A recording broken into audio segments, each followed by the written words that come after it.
Mike Cardano with RotoExperts and the Fantasy Sports Network here with your Daily Fantasy Minute.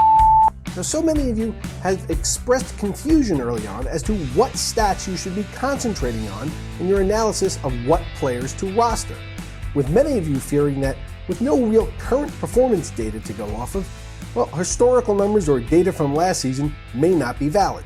Hey look, I hear you, and while your concerns are valid, everybody's in the same boat, which levels the playing field, so take some comfort in that. And the only thing I can tell you about this is the most important thing that you can do with the advanced metrics that you have at your disposal is learn which ones are applicable in which situations so that you can apply them properly. And we've got some pretty accomplished players over at dailyroto.com to help you out with that, and I'll talk more about that in a little bit. Now, Hanley Ramirez killed it in Game 1 with 2 home runs and 5 RBI, and I'm sure he slept well the past 2 nights. But that's probably because he's been dreaming about today's batter versus pitcher matchup, where he simply dominated over the years.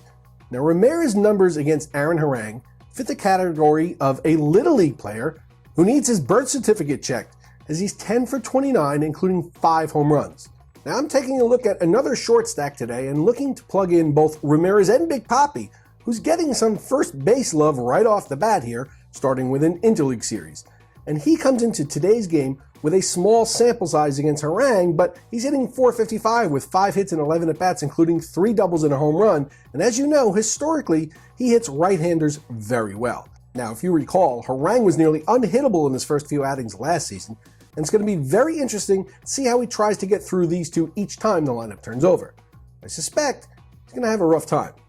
Now, another player I'm focusing on today is the reigning National League Rookie of the Year, Mets starter Jacob deGrom, who was in midseason form in Florida, posting a 21-4 strikeout to walk ratio over 22 innings. Now, my outlook here has as much to do with the Nationals' inability to hit as it does with deGrom's ability to pitch. This is very much the same logic that I used in Game 1 when I recommended using Bartolo Colon. With more than 1/3 of the Nationals' position starters out, to me, their offense looks anemic, pedestrian at best.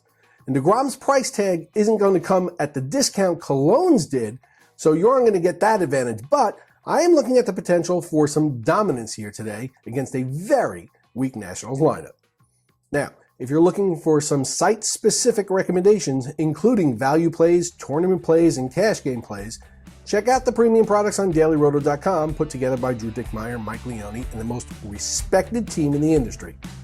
Their email alerts will keep you from missing last-minute changes in weather and last-second lineup changes, and the forums on the site are jam-packed with useful interactivity and information benefiting the entire user community. Good luck today, everyone. I'm Mike Cardano, and this has been your Daily Fantasy Minute.